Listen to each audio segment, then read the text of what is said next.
Thanks, Judy. It's nice to see everybody again.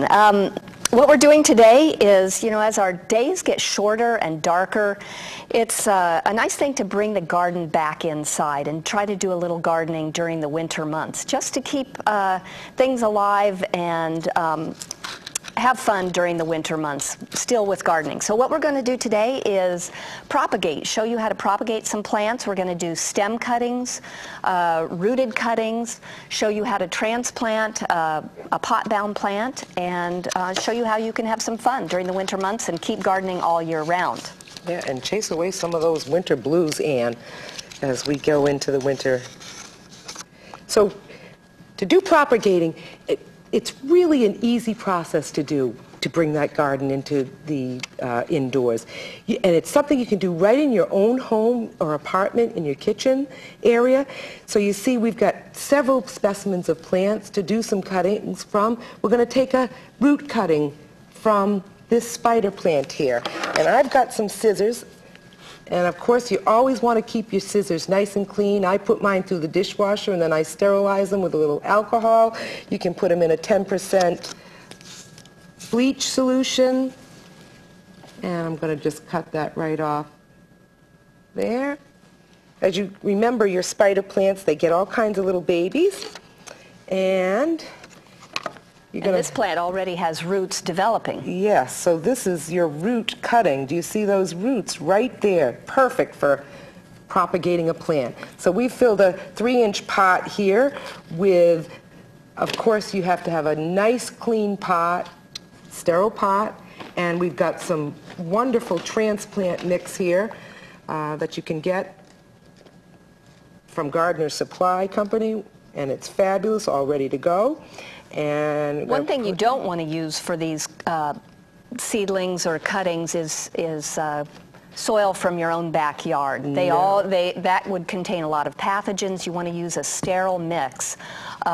So you start out clean and avoid some of these root rotting pathogens that can be a problem with cuttings and rooted cuttings. Absolutely. So there you go. You just make a little well in there. Push it down, pack it around, and I use everything from the kitchen. My old ivory liquid bottle is a great way to water your plants.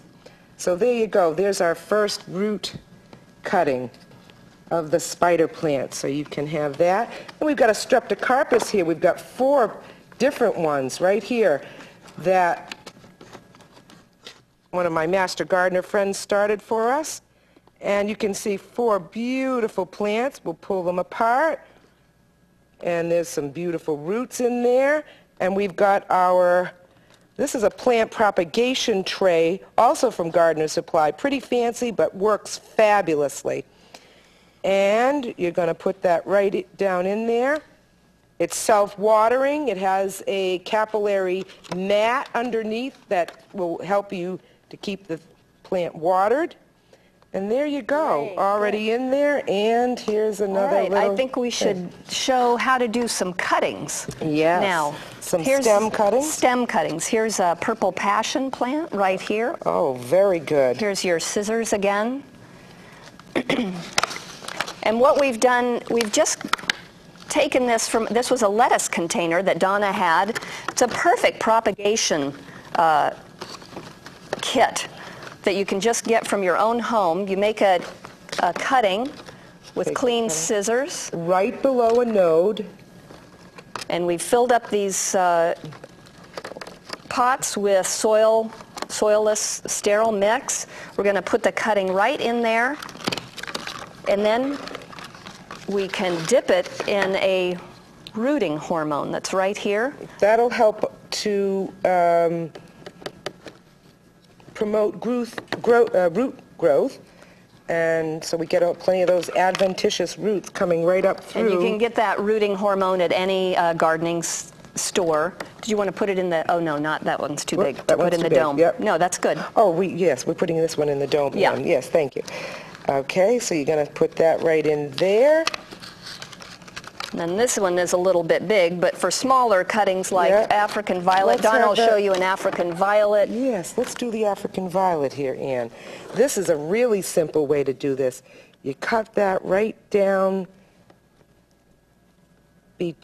right at the edge of between the stem and the edge of the leaf, which is called the petiole.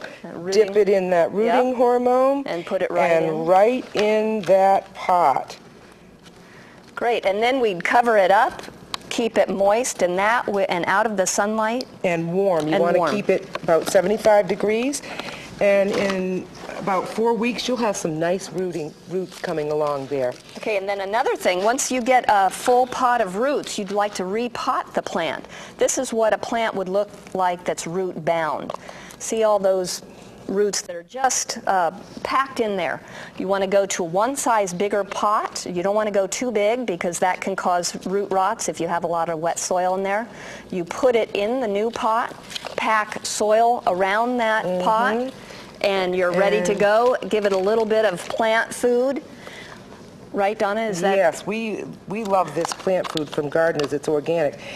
And you're going to add a little soil around the edge. Make sure there's a good soil-root interface, and you've got a new healthy plant that can grow even bigger now. That can grow much bigger. So we hope that this helps you garden throughout the winter, and we'd like to keep that plant-people connection growing. Yeah. Thanks, Judy. Back to you.